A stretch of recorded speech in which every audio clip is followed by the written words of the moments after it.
I just want to know a couple of things. Uh-huh. One, I hope the PPT would be available. Yeah. Okay, and if any of the participants wants to interject or raise a question, can he be allowed in? Yeah. Yes, sir, we will allow the participant to speak. Okay, good. Now we can Okay. start. All right. Thank you, sir. I'll just make a few introductory remarks before. I just allow me to start. No, Deepak, are we live on YouTube now? Yes, ma'am. Okay, thank you so much. So you've allowed the participants to see us, right? Yeah. The webinar is live. You can Thank proceed. you. Thank you. Okay.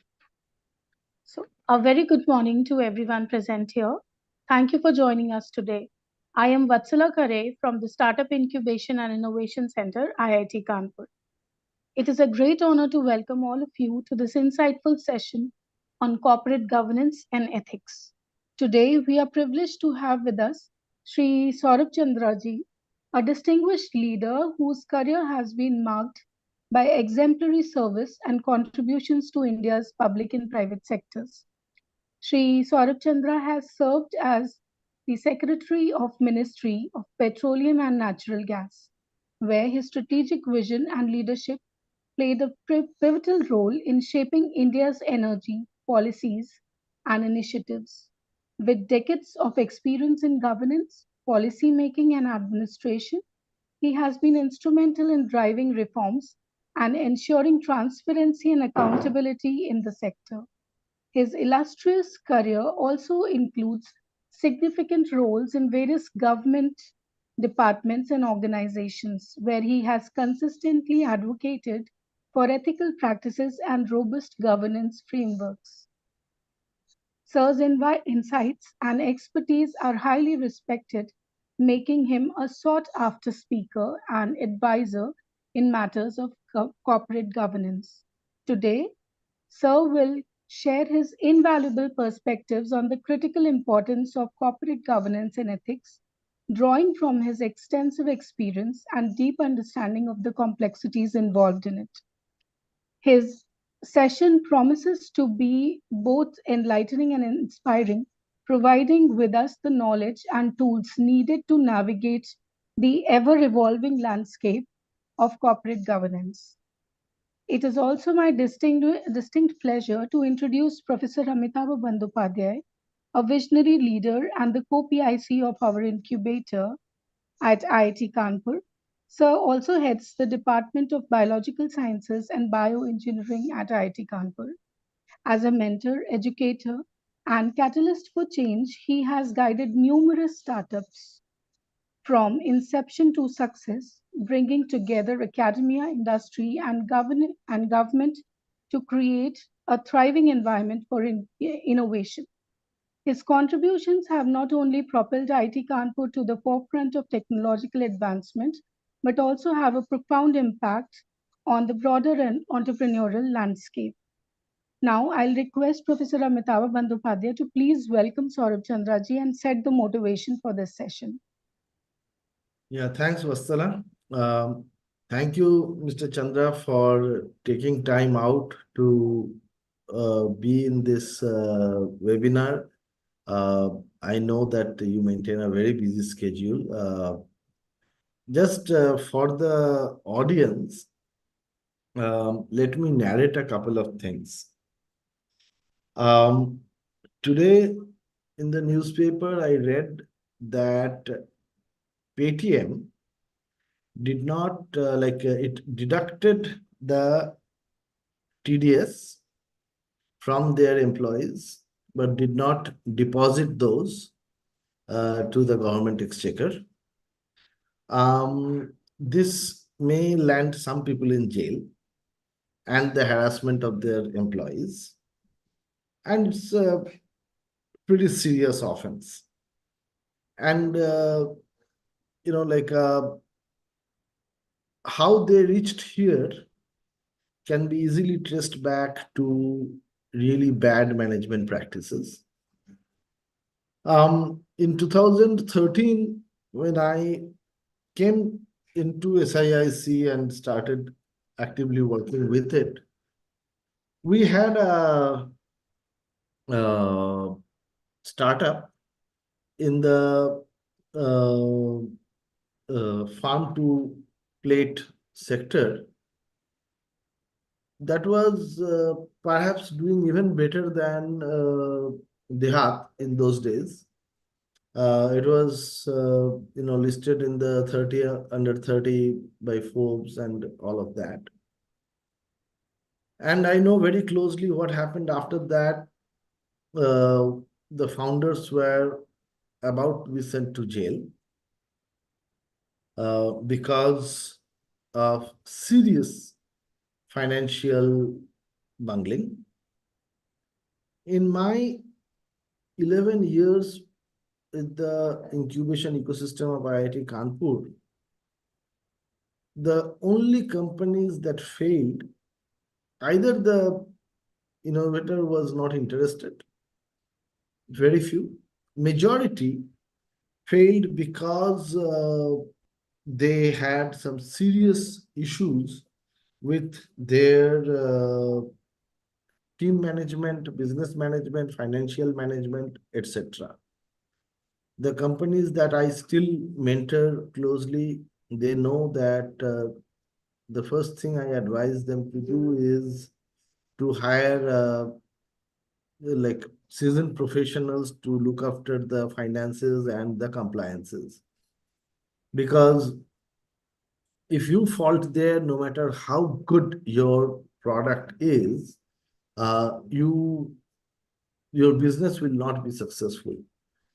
Therefore, I requested Mr. Chandra to educate our startups about the importance of corporate governance and ethics in business, because I deeply feel about it.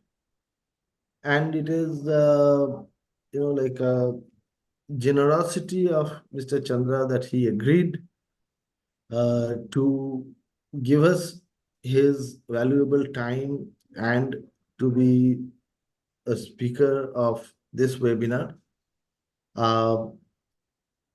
Mr. Chandra, Vatsala gave you an elaborate introduction, but for me, the simple introduction is that he is an alumnus of IIT Kanpur, graduated 1976, BTech Electrical Engineering, and I have seen him as a steadfast champion of his alma mater in many fora, including the incubator.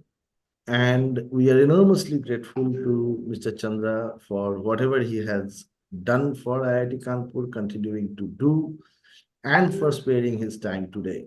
So, welcome, Mr. Chandra. It is all yours. I'll be there with you whenever audience or you need me. Thank you.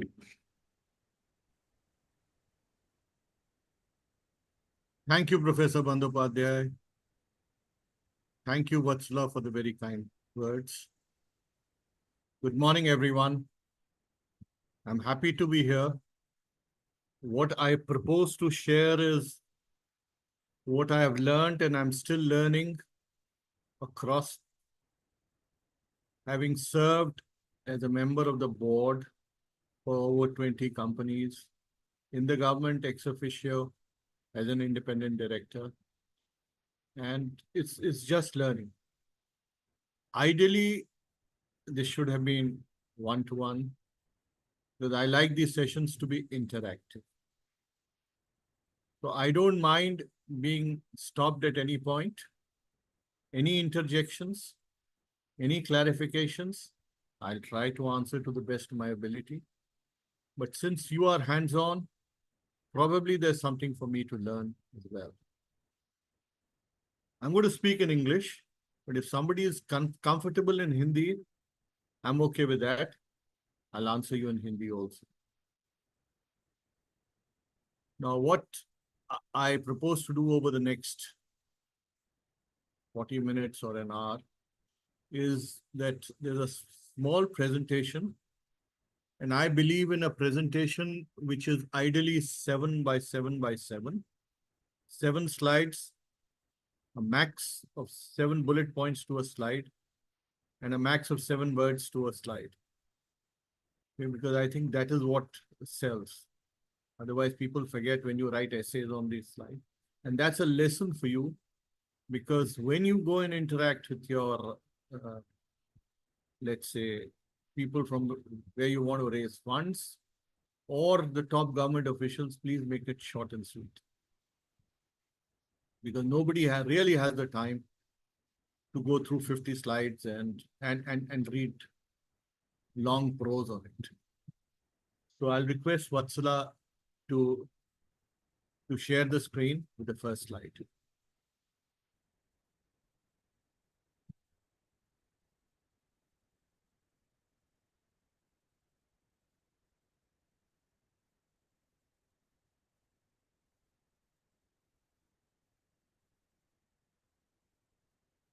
Can you move on to the next one? Thank you. What is it that went wrong with all of these are marquee companies? Byju's was the poster boy of startups. And what did we read in the newspapers today? That it has been admitted in NCLT for bankruptcy. Can somebody tell me what went wrong with Byju's? All of them are fitting case studies for your management. If somebody wants to come in and tell me what went wrong with Byju's, I would be happy to hear that.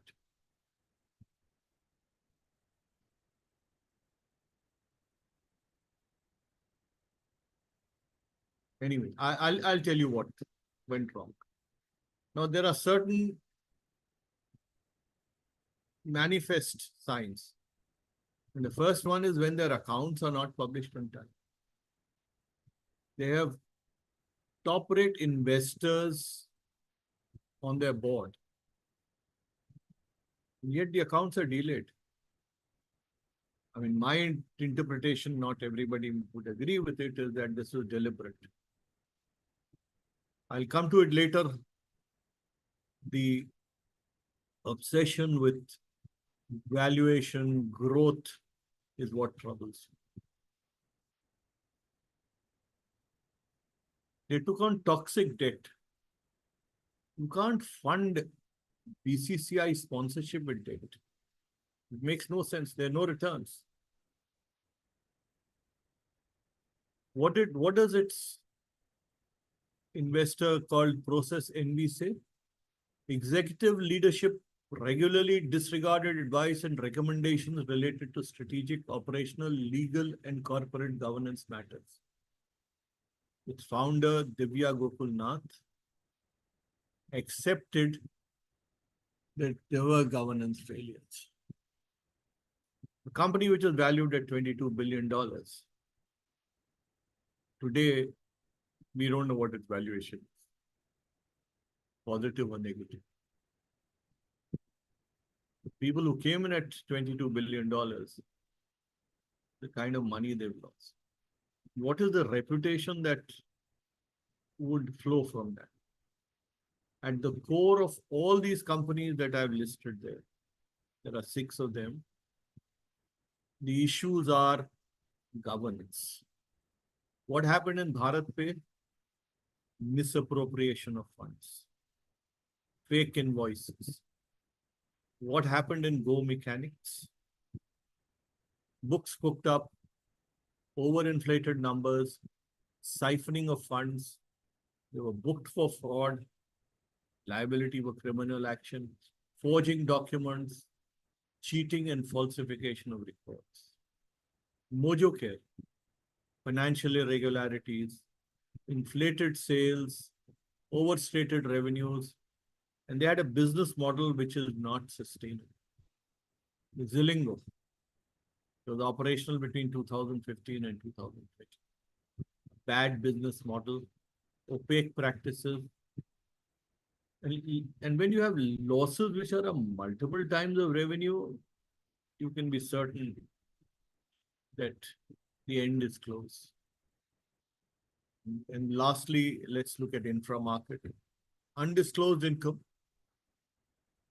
bogus purchases, huge unaccounted cash expenditure, large accommodation entries, disclosed unaccounted income of more than 224 crore.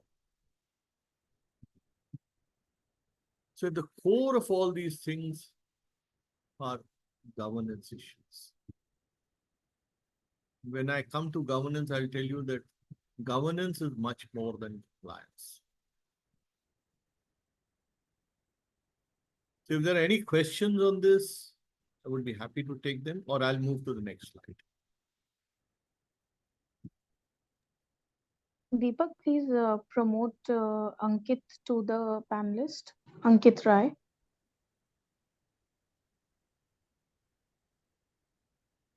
Ma'am, done. Okay. Ankit, you are one of the panelists. Now you can speak freely. Thank you, Vatsala ji, and thank you, Saurabh sir, for the kind words. And I've joined as panelist. So yes, I would like to actually point to this. The point you have pointed that okay, yeah, when the losses are huge and we have an overcome, there are certain issues. It's evident from the so. Ankit, we are unable to hear you. Your voice is breaking down. It will be great if you can text on the group. I'll read it out.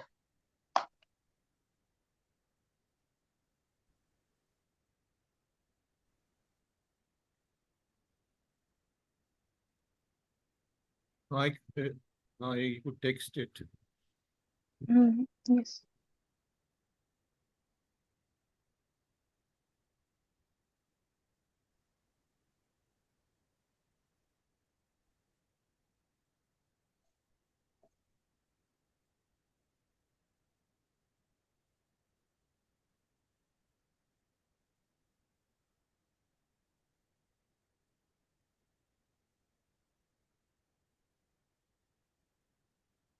Ankit, are you texting this on chat?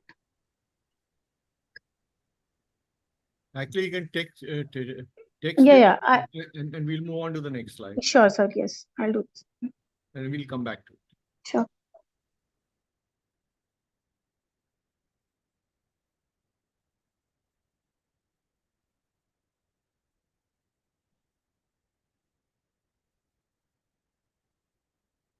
There's a preface before this. After this, there's one slide on preface.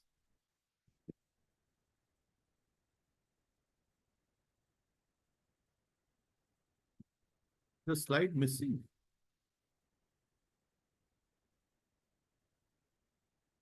This is the sequencer. There should be one slide before this. Check. So start here. What went wrong? Okay, anyway, I'll talk about it. Sure. It doesn't matter. Now, let me first laud all of you. You deserve a lot of praise that instead of looking for a job, you decided to go into a startup. And a startup in times which is characterized by VUCA. VUCA is a term which has become very common of late. It's volatility, uncertainty, complexity, and ambiguity. And a lot of it is caused by geopolitics, geoeconomics, wars, supply chains disruptions. So you have to keep that in mind. Global warming, economic inequality. So the macro picture, just keep in mind when you're making your product, when you're looking for markets for it. And I believe that all of you have immense potential because there are so many problems to solve. But provided your product or service solves a real world problem. Secondly, your business model has to be viable. Business operations have to be sustainable. and corporate governance principles are adhered. Absolutely necessary conditions, and some of them are sufficient conditions as well. Now, let's see what the investors look for. Now, investors are looking for one, potential returns. Let's smell the coffee and face the facts. They are looking for the passion of the founders. Because this is almost a 24/7 job. This is not a workplace for 8 hours. They may also like to look at the viability of the product and its growth potential. And let me tell you what is the importance of good corporate governance, how it's going to help. The first principle, which I've always believed in, is prevention is better than cure. Cure would actually take you 3 times the effort that prevention would, because it mitigates risk. I hope you have a robust risk management strategy, because I can understand that you're busy with making your product, looking for markets, finding funding, but somewhere keep in mind a risk management policy. It improves capital flows, because when investors, a sound investor would look at what your corporate governance practices are. It boosts your reputation, which helps in your valuation, helps in bringing in investors with more money, helps to retain talent. When I come to organizational culture, I'll talk about the kind of culture that startups have and why it is absolutely necessary to retain talent. Now, competition, how do you ward it off? You need a strategy. Either you do things which are different from your competitors, or you do something which is the same but do it differently. What you need is a moat around your business model, so that people find it difficult to cross the moat and compete with you. Why do we have such a huge trading deficit with China? And some of it is low value goods also, because they have a competitive advantage. So you need to have a competitive advantage. As I mentioned earlier, it saves resources and efforts which are required to fight regulatory battles. And as Philip Fisher in Paths to Wealth Through Common Stock puts it, in evaluating a common stock, management is 90%, the industry is 9%, on all other factors are 1%.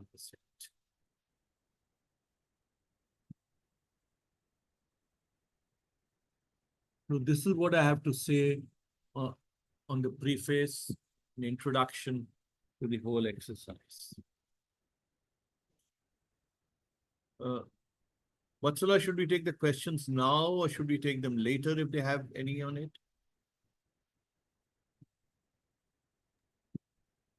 We have promoted one of our mentors, Mr. Tarun Bhargav, to the as a panelist. So, do you have any questions? Yeah, hi, Vatsala. Hello, sir. Good morning, sir. It's really a pleasure to hear your thoughts on the subject.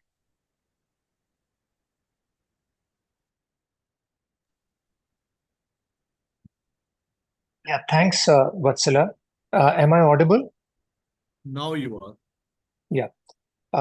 So it is really a pleasure to hear your thoughts on the subject.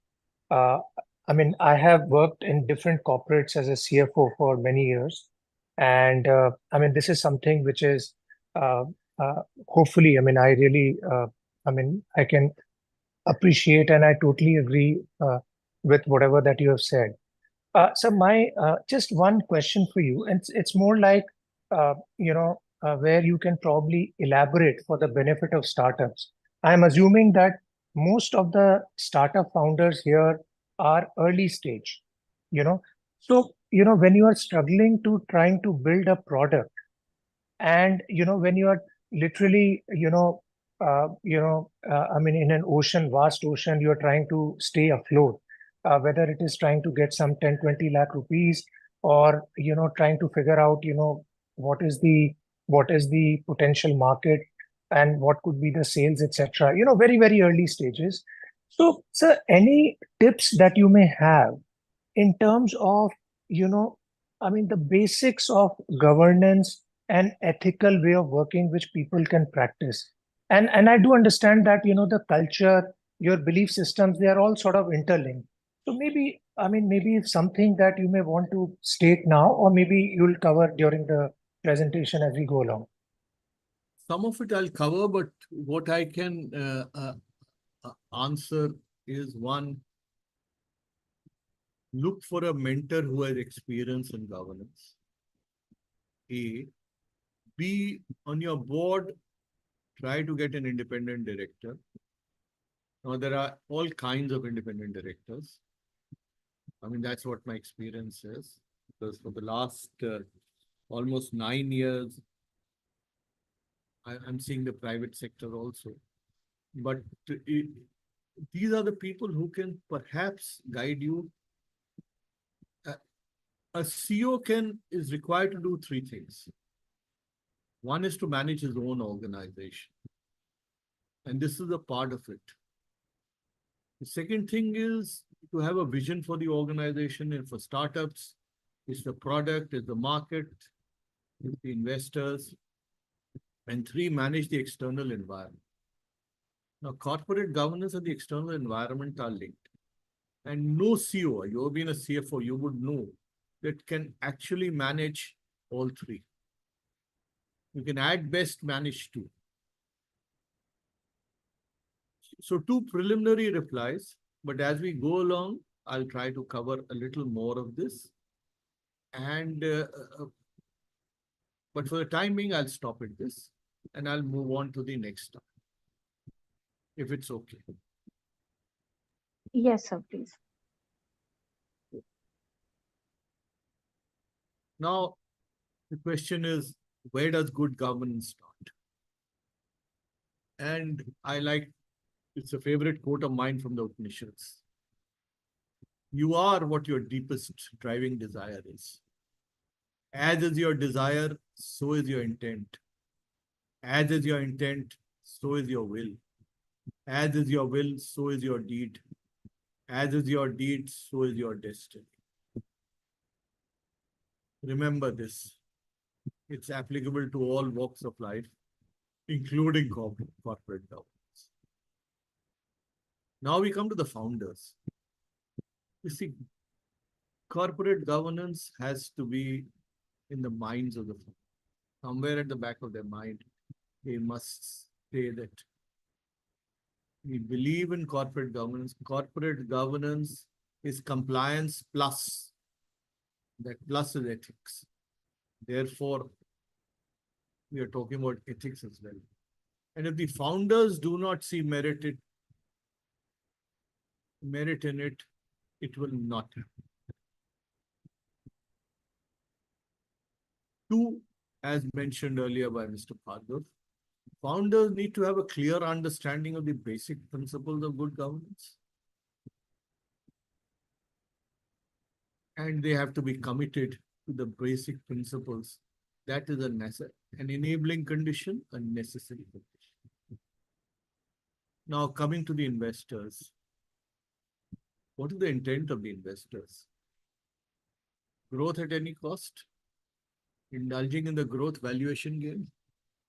I mean, what do you really achieve if you claim to be a $22 billion company? If your corporate governance is not there? Does it help to say that I'm a unicorn, except maybe a bit of pride here and there? But you have to keep a check on your greed, because it leads to shortcuts and unethical practices. Why? to sustain valuations, to enable them to exit at huge profits. And just remember a basics statement. Bad incentives lead to bad outcomes.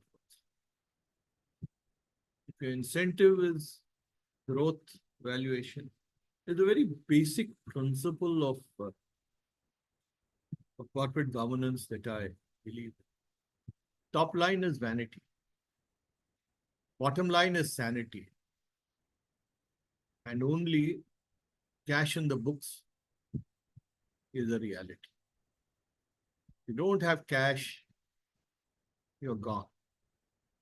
It's as simple as that. And remember, debt is not an answer to a debt problem. It never was, it never is. And there's no way you can write off loans like the banks. There's nobody who's going to fund you. So please keep that in mind. And remember that it is embedded in the organization culture. Now, what is organization culture? As David Barr put it many, many years ago, culture is the way things are done in an organization. What is done is often determined by how it is done. As already pointed out by Mr. Parker, culture are shared assumptions, values, and beliefs of an organization. It actually governs how people behave in an organization, how they perform. It determines mindsets and attitudes, which in turn are a result of what is recognized and rewarded. Peter Drucker famously said, culture eats strategy for breakfast. If they are not aligned, then the best strategy will go for a toss. And remember, people are aligned to a culture, not to strategy. A brittle culture can doom even a great organization. Strategy can be copied. Culture cannot. Culture is something which provides resilience in tough times. It creates competitive differentiation and actually at times spark a contrarian business strategy, therefore providing risk protection. Now, what is it that you want to do? You create a culture based on fairness, honesty, and respect. In respect, you will reap the rewards. Remember, people care very deeply about fairness. Fairness begets trust. The best organizations are built on trust. I mean, there's a great finding that if the process by which you have arrived at a decision is fair and transparent, then people will accept unpleasant outcomes. Otherwise, you have a problem. So you have to reward contribution. Decisions have to be predictable and have to follow a transparent and fair process. Remember, decision makings have to be accountable.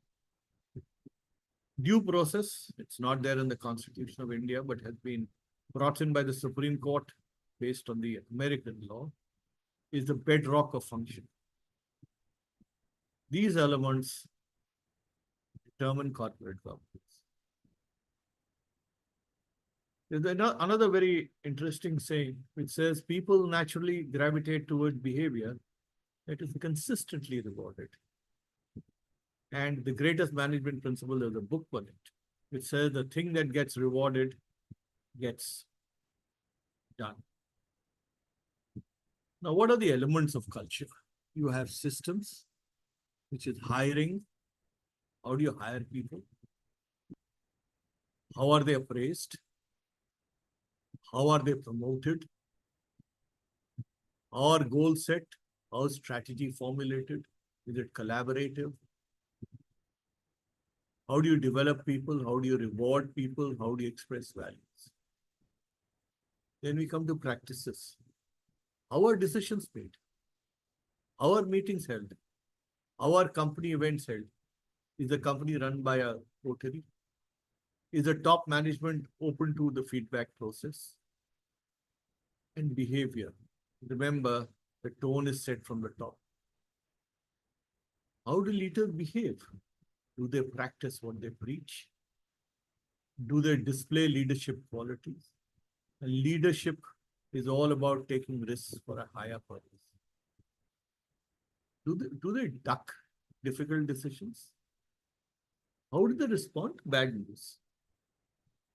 Do they inspire trust, confidence? Do they scapegoat, blame subordinates for things going wrong? Remember, there are no bad soldiers, there are only bad generals. Which behavior gets consistently rewarded? Risk-taking, treatment of failure, acts of omission. And what should be done and what should not be done? The tone is set from the top. Now, broadly, there are 4 types of organizational culture, but for a startup, I think is the clan culture which will help you to start with. Now, what is the clan culture about? It is people-focused. The organization feels like a family, highly collaborated, an environment where every individual is valued and communication is a top priority. Clan culture is often paired with a horizontal structure. Between C-suite and employee, there's not too much of a distinction. And your employees will be satisfied, happy employees, but there are disadvantages on it because as your company grows, you'll probably have to look at the other 3 types of structures, and which is adhocracy, market. If you're a large organization, you look at market, and finally they all end up as a hierarchy. Now the culture is dynamic. It'll constantly evolve with the organization. And you can ask me, how do you improve corporate culture? You have to embrace transparency and recognize and reward valuable contribution. This is the bottom line. Remember this, embrace transparency, fairness, and recognize and reward valuable contribution. Vatsala, can you move to the next slide?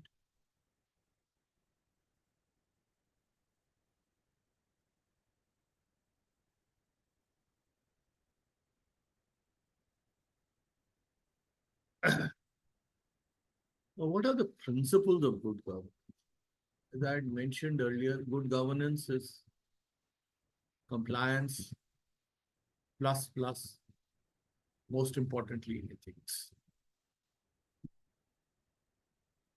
Now, the good governance is the system by which companies are directed and controlled.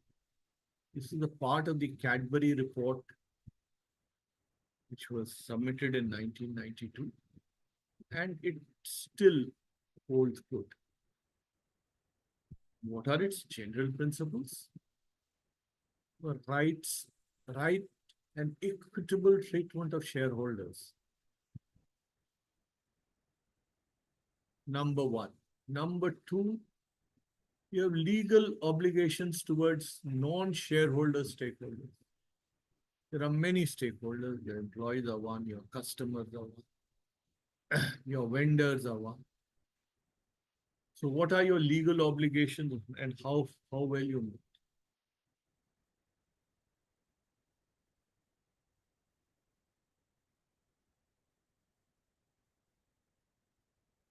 What are the roles and responsibilities of the board? Integrity and ethical behavior. And disclosures, a lot of it is required by law, and transparency. This word transparency will come in again and again. As we go on to the next bullet point, pillars of good governance. Pillars are regulatory compliance plus integrity. Integrity has several dimensions. It's not only pecuniary. It's also moral and intellectual. often intellectual dishonesty does more harm. Not that I'm supporting pecuniary dishonesty, but far more harm than pecuniary dishonesty. You have to walk the talk. You promise to do something, you will do it. 3 fundamental principles. Your decisions have to be predictable, transparent, and accountable. You have to be accountable for your decisions. Not for the consequences of your decisions, but certainly for your decisions. It's much more than routine monitoring. And you have to lead from the front. It's all about leadership. And I believe all of you are leaders, otherwise you wouldn't be doing stuff.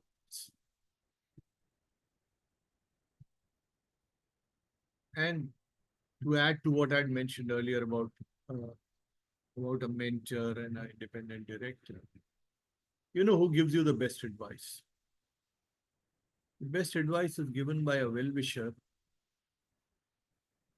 who doesn't care too much for your feelings. And why? Because he tells you what you need to hear, not what you want to hear. You have to have a willingness to listen to what you need to hear. Leadership is also a lot about emotional intelligence, about emotion and about empathy and compassion. And all these will create a climate of trust. Do not take dissent as a rebellion. Some of your best ideas would come from differences of opinion, which will be churned out. From discussions, debate. Let people come out with different ideas. It's your choice to accept them or reject them. But let them speak up. Speaking up is very important. Now I want to talk about fallacy of centrality. Now this is something which you have to watch out for. There's enough literature on the internet on it. And it's basically, it's a warning. If you are at the top in a central position,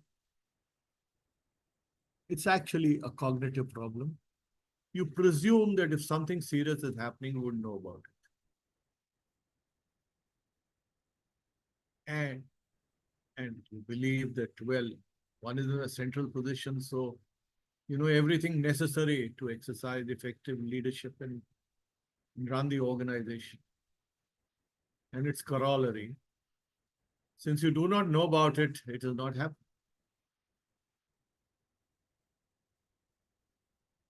Remember what has been said, absence of evidence is not equal to evidence of absence. And how do you avoid fallacy of interest? You need to have feedback. You need to hold regular discussions, tolerate different opinions, and please do not live in an echo chamber. Sorry. And finally, the last bullet point, the role of independent directors. Are your independent directors really independent? Because who appoints independent directors? The founders. Who gets them approved? The founders. In ILFS, they were called Kaju directors. So their job was to come eat Kaju and go back.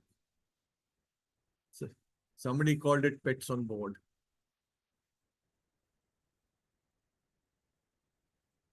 But independent directors should be truly independent. They should be able to express their views freely. And it's the responsibility of the founders and the marquee investors to build a climate of trust where different and dissenting views are both tolerated and considered.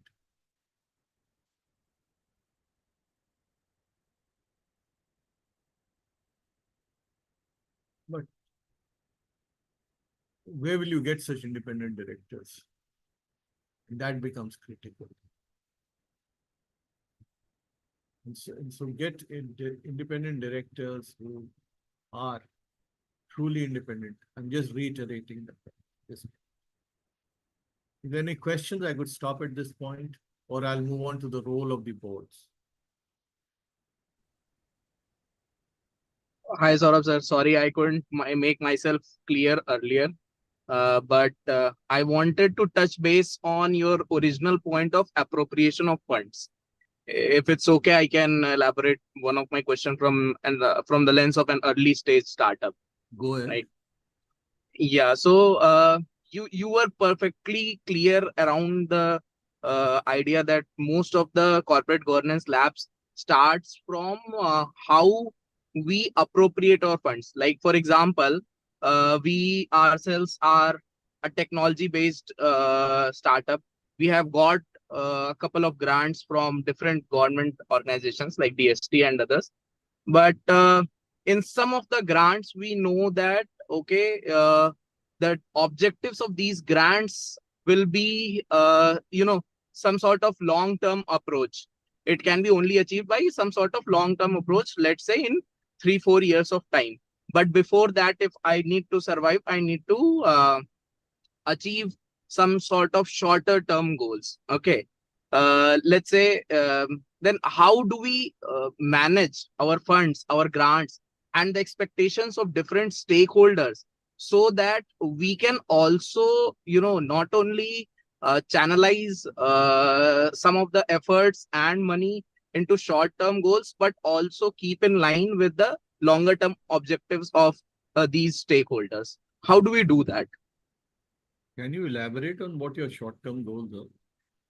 So, for example, I'll tell you, we are a company where we are trying to harness electricity from ocean waves. Okay. Now, in our past 3 years experience and different experiments, we got to know that, okay, right now we are in a position where we can generate a small amount of electricity. Probably it is not possible to generate electricity in terms of, let's say, a power plant, an offshore power plant, but it is enough to generate electricity to power some sort of sensors. Okay. Now, this is a very clear application for defense projects like sea surveillance or something. Okay. So for me, the shorter term objective makes sense that if we venture into sea surveillance and if we create some product regarding defense and monetize it, and then move on to probably in second phase to generate more electricity and set up full-fledged offshore wave power plants in that sense. So most of our funds are which have been allotted by government are in that direction, that we have to align to our longer term objectives of generating electricity and all. So how can we manage the expectation and create that right balance? You see, all funds from government come for a purpose. And when you give your utilization certificate, you will have to say that it was utilized for the purpose for which it was given. Correct. So as far as the government goes, you have no choice but to use it for the purpose for which it was given. Okay. It would perhaps be better if you look at an angel investor who gives you flexibility to utilize the funds for different purposes. Okay. Or you can get a VC funding, which is a little later stage for that. And another option is you go back to the government and say that, look, we want to utilize it for this purpose and allow us to do it. But since they are all auditable funds and CAG would be looking at it, I don't think there is any choice but to change the purpose for which they've been given. Okay. So even if let's say that we do not want to change, okay, and it's not like we want to actually change, we already have got some time for those ones, let's say 3 years to achieve that target. But in the meanwhile, if we want to sustain our company, the smaller application of such of that same process, of that same technology, same device can be monetized. Okay. So can this be included as part of, let's say, milestones in the process in like at this point of time, or even the milestones are very, very fixed? Much depends on what the conditions of your grant. Okay. If they give you flexibility, if they don't give you flexibility, and they said it has to be utilized for this purpose and you're doing it for something else, I wouldn't suggest that you do something other than what the purpose is. Got it. Got it. Very I clear. would not advise. So for us, a better option is to raise another funds, keep the current funding in place for longer time objective, but raise a different fund in for our shorter term goals. Look for an angel investor. Okay. If they see merit in it, they'll certainly come. Okay, Thank sir. you, Ankit. Sure, sure. Thank you, Ankit. Can you go on to the role of the board? Next slide, please. Now, basic question, why do boards exist? Just think about it. It's supposed to supervise the management. You have to protect the interests of the stakeholders. I hope in due course of time, you all become publicly listed companies. In that case, the board will have to protect the interests of the minority shareholders as well, not only the majority shareholders. And corporate governance is best reflected in board functioning. It is the board which sets the tone and serves as an example of how things are done in the company. It sets the tone for the values and beliefs which determine how work is done in an organization. And remember, the board should not get into operational matters. It can supervise, it can lay down the policy, but operational matters is not its domain. The board is not an executive body. You just have to take care of that. What is the board's core work? Please go back to the previous slide.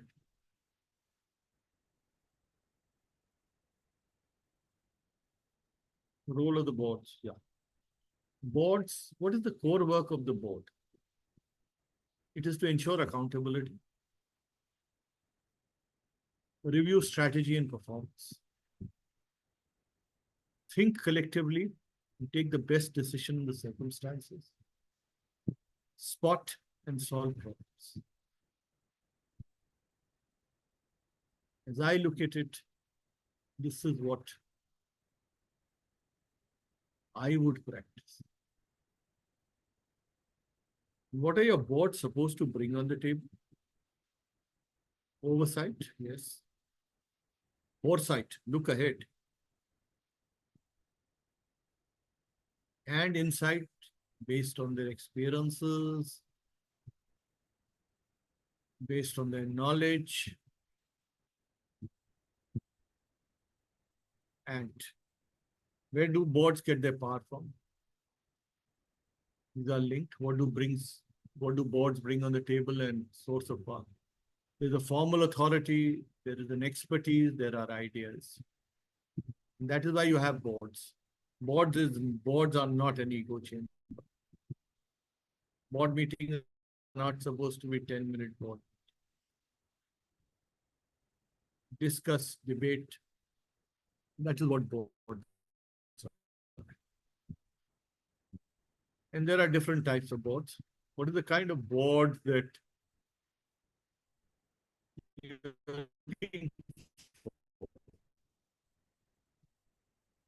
have a passive board, a founder. Then you have a certifying board. Whatever your agenda you bring to the board, you certified and says, well done, go home. You look at compliance certificates, you look at accounts, you know that's passed. What can you do? And certify it and let it go. Then you have an engaged board. That is the kind of board you should look for, ideally, which is positive, which is there to help you. Then you have an intervening board, not very desirable, and an operating board, which is least desirable because boards can't run a company. That's what I believe. Then to the Harvard Business Review article, which those who are interested, September 2002, issue by Jeffrey Sonnenfeld on what makes great boards great. And it came after meltdown of companies like Adelphia, Enron, Tyco, WorldCom. And the questions that they raised are still relevant today. Was the board sleeping on the wheel? Was it hand in glove with the management? Or was it sheer incompetence? Is it grosser criminal negligence?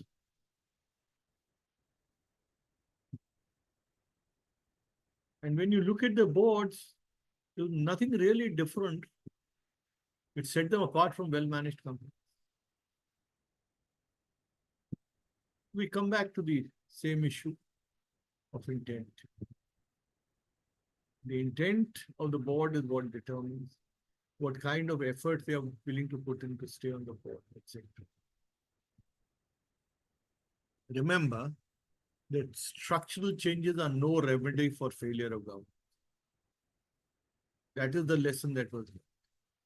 Rules, procedures, composition of committees, independent directors, regular meeting attendance, equity involvement. Enron had plenty of that.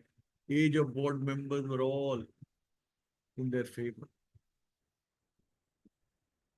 And let's see who were on the board. On the board of Enron, Stanford Dean, accounting professor, former CEO of an insurance company and an international bank, a hedge fund manager.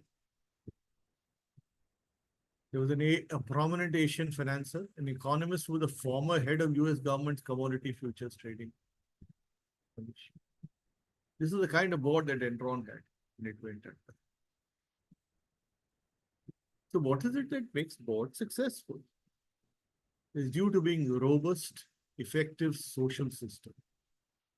This is what distinguishes exemplary boards.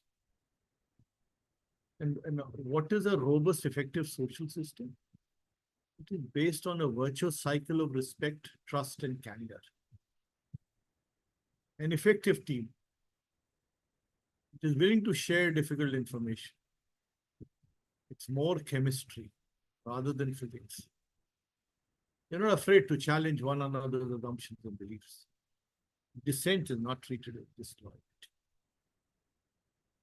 What are the necessary conditions to make a board great? CEO shares adequate information. There are no factions on the board. Groupthink to be discouraged.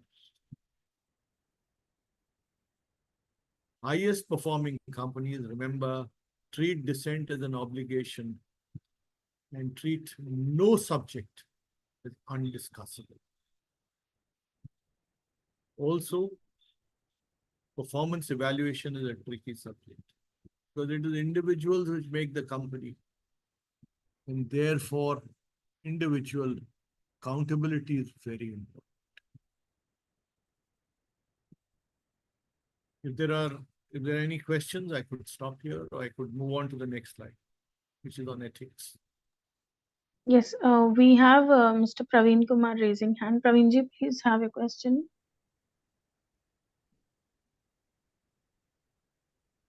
Praveenji, you need to unmute yourself first.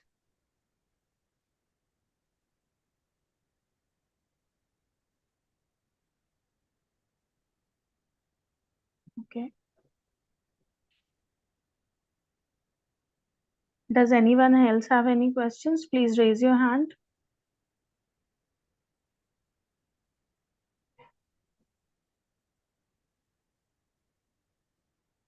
Maybe Mhm. Praveen can. We move on to the next slide. Yes, sir.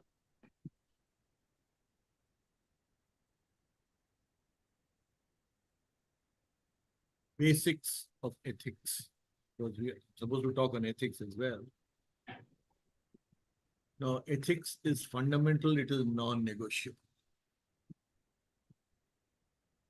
And how would ethics be defined? Basically, rules and principles that define right and wrong conduct. Remember, ethics is essentially doing the right thing, even when you do not have to do it. Because to be fair, by being fair to others, you're being fair to yourself. A test is what would one do if he knew he would never be caught? How would a person respond to that? And once again, going back somewhere, it's also on the internet, another Harvard video is there and write-up. Remember, your word is your integrity. In India, promises are made, seldom kept.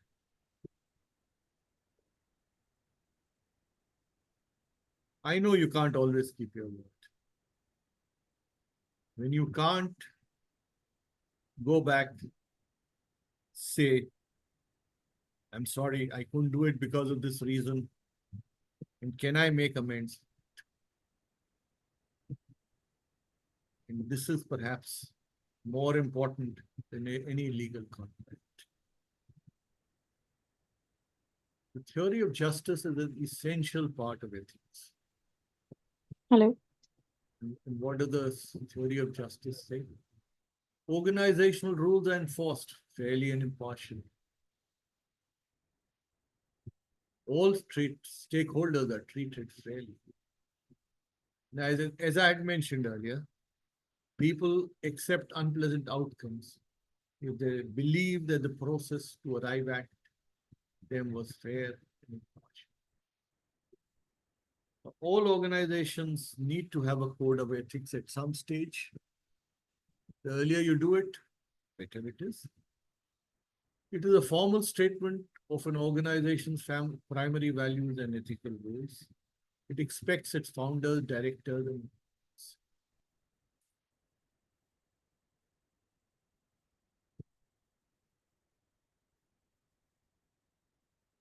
and there was another Harvard article, interesting article on why do good managers make bad ethical choices. And it applies to all the examples I've given and many more. Because the managers believe that the activity is not illegal or immoral. It is in the interest of the company. It is safe. Will perhaps never be discovered. If discovered, it will never be publicized. And lastly, since the activity is in the company's interest, it will be condoned and defended. A little thought about the risk and consequences. This is very important. When you're taking a decision and you are on the borderline, skating on thin ice, think about it. What are the risks and consequences? And psychologically, we are blind to the obvious. And more importantly, we are blind to the fact that we are blind to the obvious.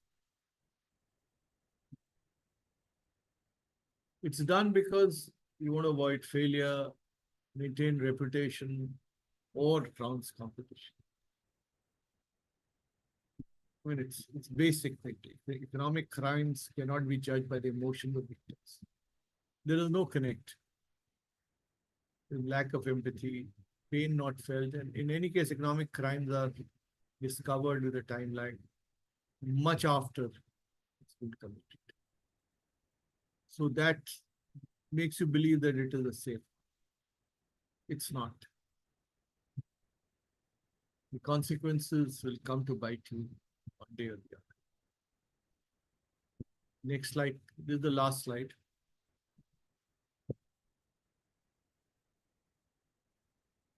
As I had promised, I'll stick to 7 slides. Now, what are the issues with corporate governance?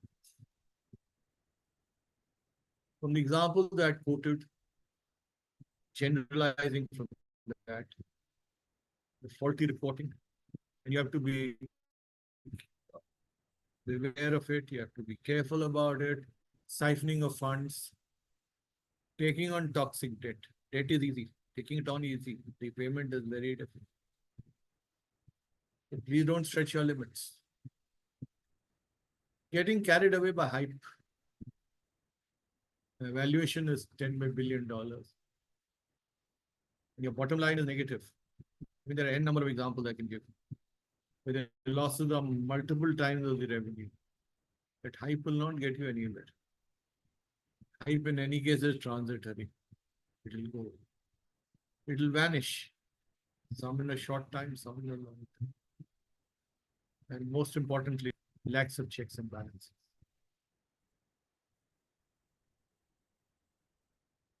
Yes, men on the board, nodding their heads. Then there is an obsession with the valuation. Valuation is not sufficient to foster a sustainable business and ensure long. Without your bottom line being intact, without cash being intact. And remember, valuation is subjective. It lies in the eyes of the beholder. It's based on perceptions. Very often it is divorced from fundamentals. And when you get obsessed with valuation, it is growth at any cost. You're burning cash, seeking growth. Just watch out. And growth cannot cover up corporate governance issues. It just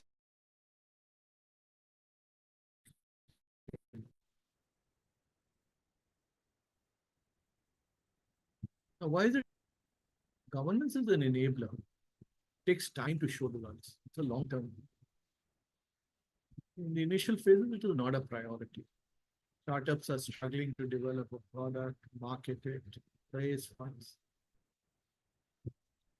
There is no manifest incentive for good corporate governance either. There's a phase lag between bad corporate governance and manifestation of its consequences. And there is no pain in the present for lack of systems, processes, controls, checks, and balances. Pain comes later.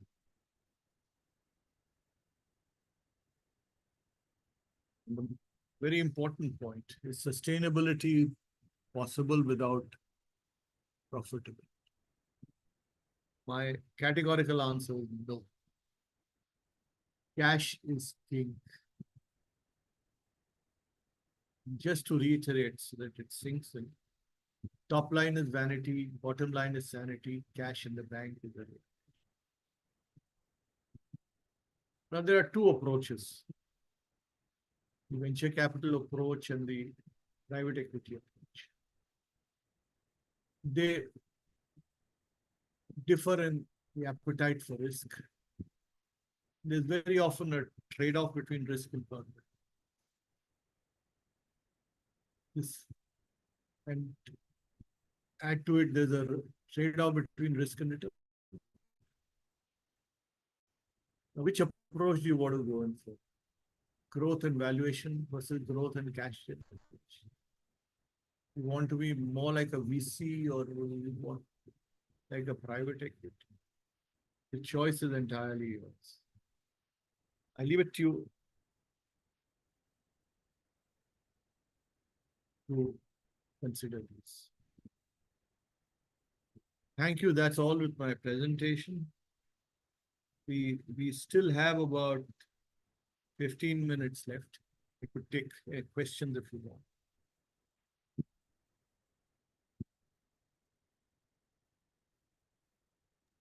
Thank you, Saurabh sir. I will just ask, Deepak, please unmute or promote Anup Insect Farm to the panelist.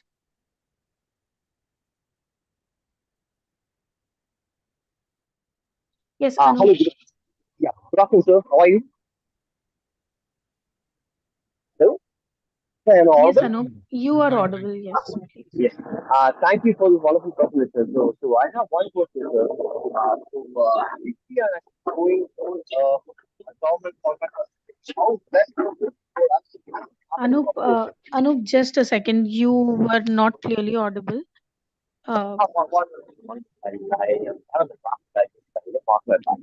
No, you're Hello, not sir. audible. Anup, you Am will have I, to text. okay. There is a lot of background noise. Okay, ma'am. What about now, ma'am? Is it still there? Yes, it is better now. You can speak. Sir, if we are actually trying to go for a government tie-up, what would be the best approach? Sir? Who should we approach? And let's say we have something which is something which has not been done yet. So we want to approach the government and emphasize that yes, we would like to actually tie up with the government and try to take it forward. So what would be the best way to approach and how could we carry it forward? Sir?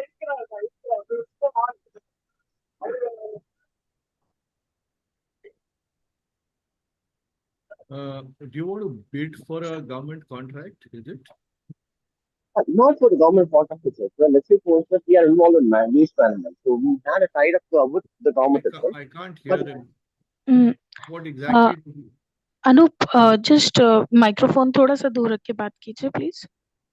Okay, sure. I'm using the Bluetooth directly with you that too.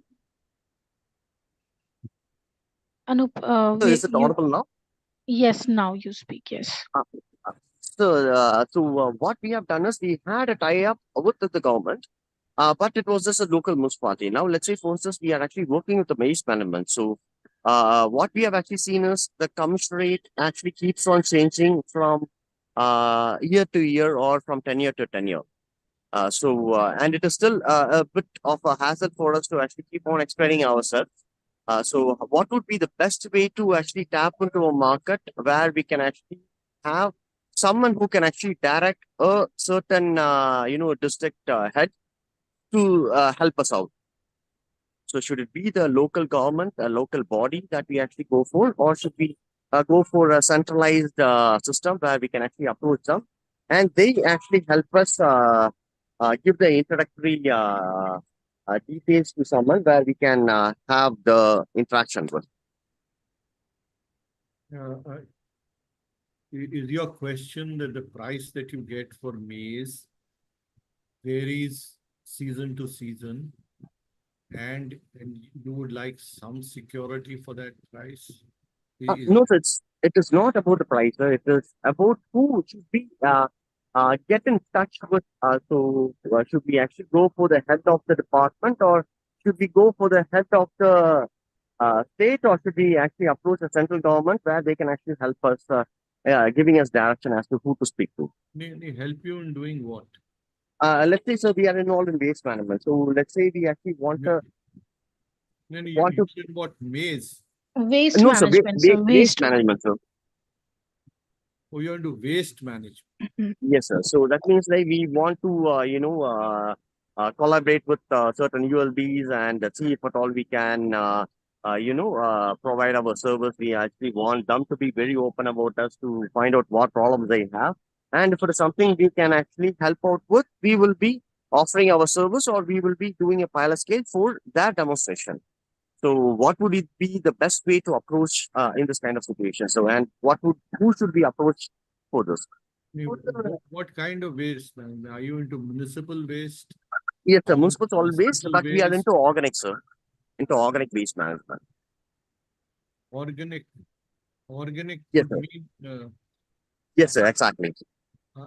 are you looking at municipal waste management? Yes, sir. Even in municipality, the organic waste, the waste which actually comes up, from the municipality, we would want to undertake it. So we have tried and we have been successful for that. But every single time the hierarchical change comes up.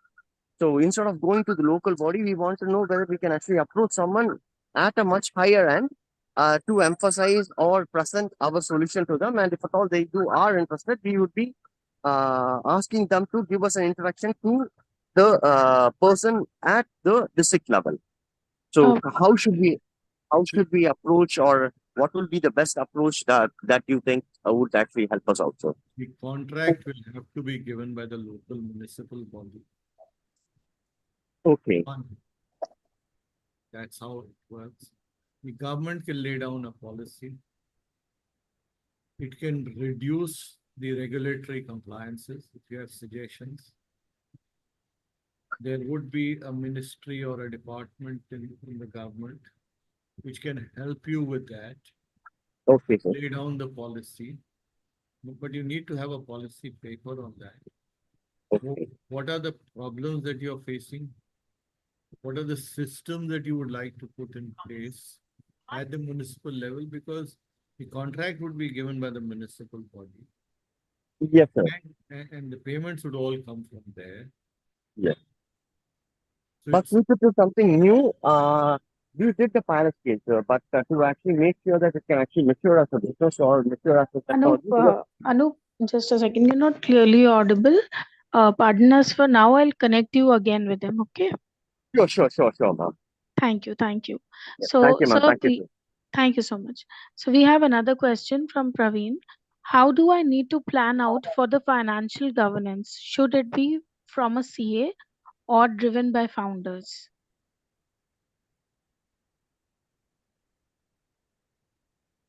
you need an expert for this. I mean, even for filing my income tax return, I have to go to a CA. So I would suggest go to an expert. What the incubation center can do is perhaps have a panel of CAs who can help you out with it, who charge a subsidized rate, because I can understand cash is a problem, and the incubation center can step in and help you with that. For financial advice, for legal advice, each one of them. And but I would suggest go to somebody who's knowledgeable about this. Certainly. We can help in this, Praveen. Please let us know. Okay. You can connect with me also or your program founder, portfolio manager. Then the next question is also by him. What should be resource allocation from founders initially? In pre-seed, pre-revenue stage, what is the best strategy?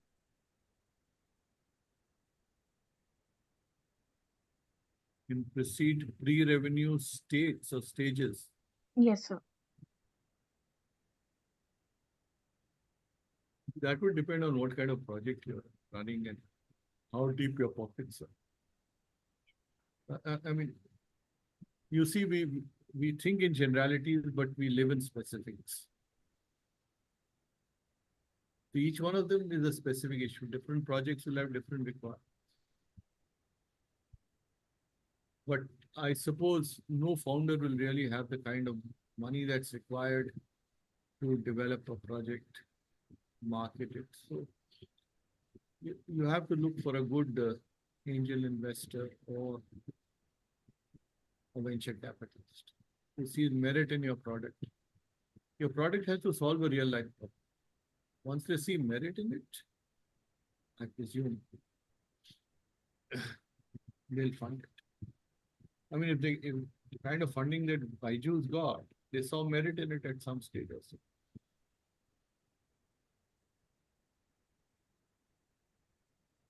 Okay, sir.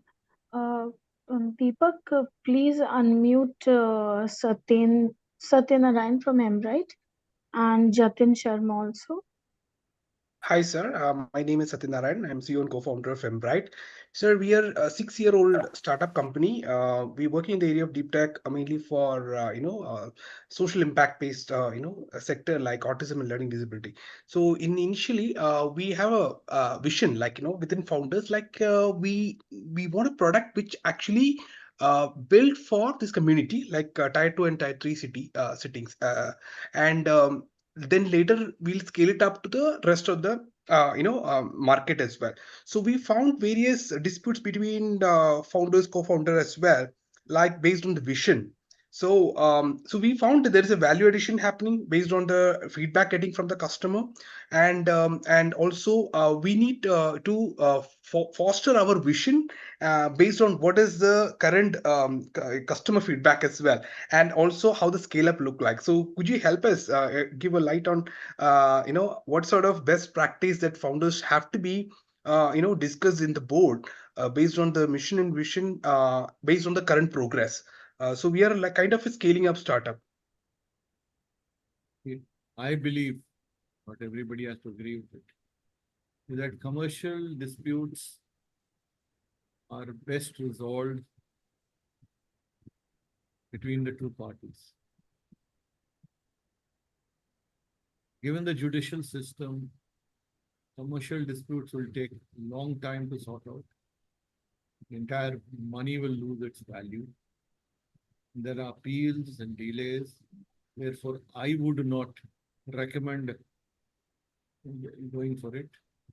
If the dispute persists, get a mediator who is acceptable to both parties. Got it. And ask the mediator to solve it. That will be your cheapest way to get out of the problem. Otherwise, if you go for arbitration, it'll still cost you a lot of money. Got it. So this mediator have to be in board of director? No, Okay, he has to not be necessary. independent of the board. Okay, thank you. Thanks. I mean, you can have one of the board directors to informally mediate, but if you want formal mediation, you'll have to go to somebody who's independent of the independent person, but acceptable to both. There's trust and faith of it. Thank you, sir. Jatin, your question, please. You can unmute yourself. Thanks. Thanks, sir, for the amazing session. So I'm Jatin. I'm a founder of a robotics startup based in Delhi. So we're building robots for maintenance of solar plants. And to be honest, before this session, I had no idea like we'll be discussing so much about the company culture. And thank you for sharing all your perspective. So, so as you mentioned, so I understood very well, like the hyped valuation. It doesn't do a lot of good, especially to the country in any regard. It does more harm than the good itself. And somehow we tend to follow the West and the hype valuation, the serial entrepreneur building multiple business, uh, companies getting becoming unicorns even before the product launch, or within 3 to 6 months of their incorporation. So, so is it like, are we missing some crucial element which are specific to India? Like we have group discussion, like panchayat is there, and this is how the decision making is done. So is there any suggestion, like some integral part of the Indian culture that we should adopt to build more resilient companies in India? See, many years ago, I did a course in Harvard. And what they said was, beware of isomorphic mimicry. The best practices in country A cannot be adopted in country. So the cultures are different, the value system. What happened in the Silicon Valley, whether it was Google or NVIDIA, it would be very difficult to replicate in this country. So you have to align yourself to what this country's culture is. And people here are very different from what they are in the Bay Area of US. They think differently, they speak differently, they work differently. So whatever you do, there are certain principles of corporate culture.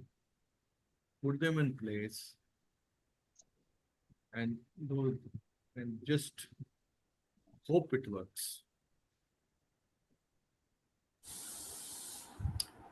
See, I would not go in for aping the best practices. It doesn't work. I mean, that's what my experience. It's good to talk about best practices. I see. I see. Thanks. Thanks. Thank you, Jatin. Tarun sir, do you have a question?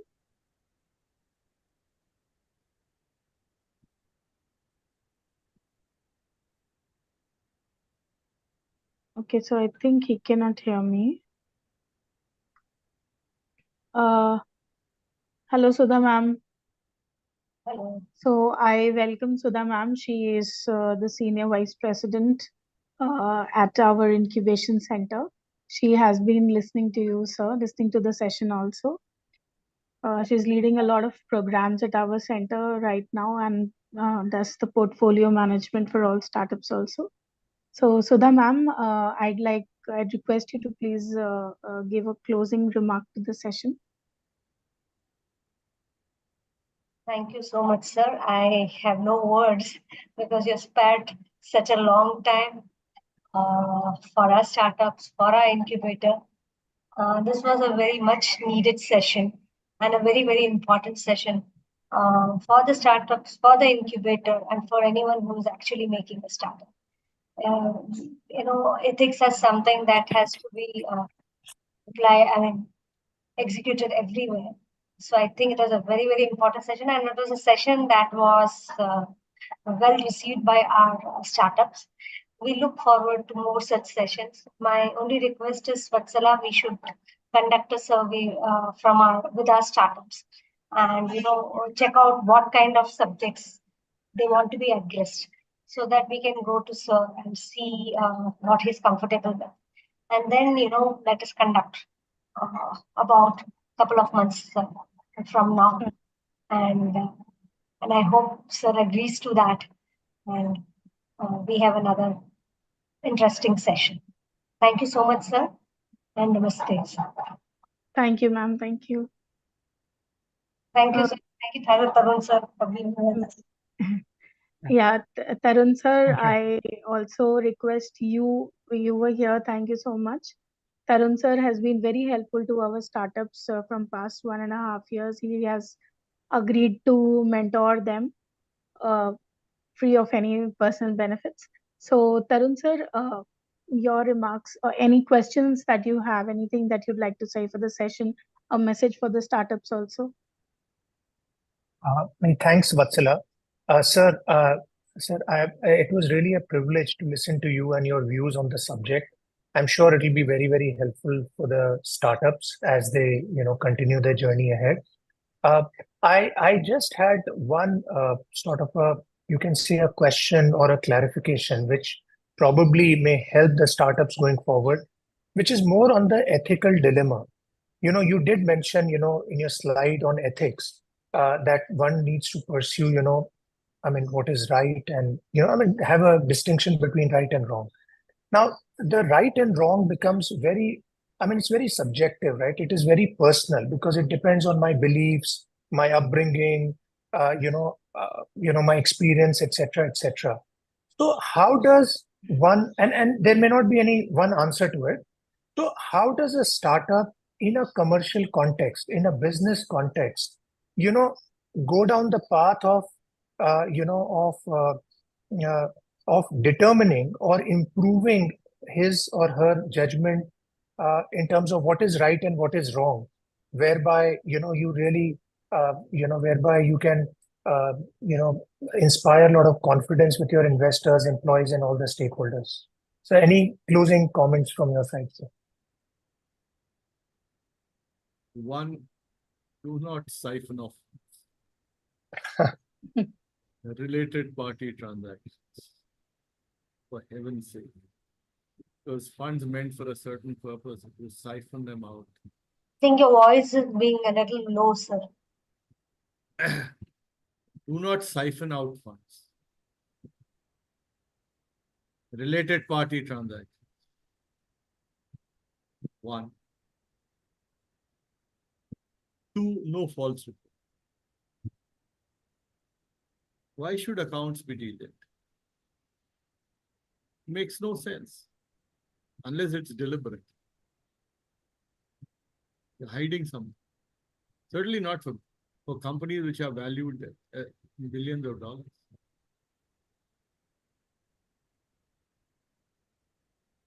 And you need some kind of mentorship, because what you're saying is right.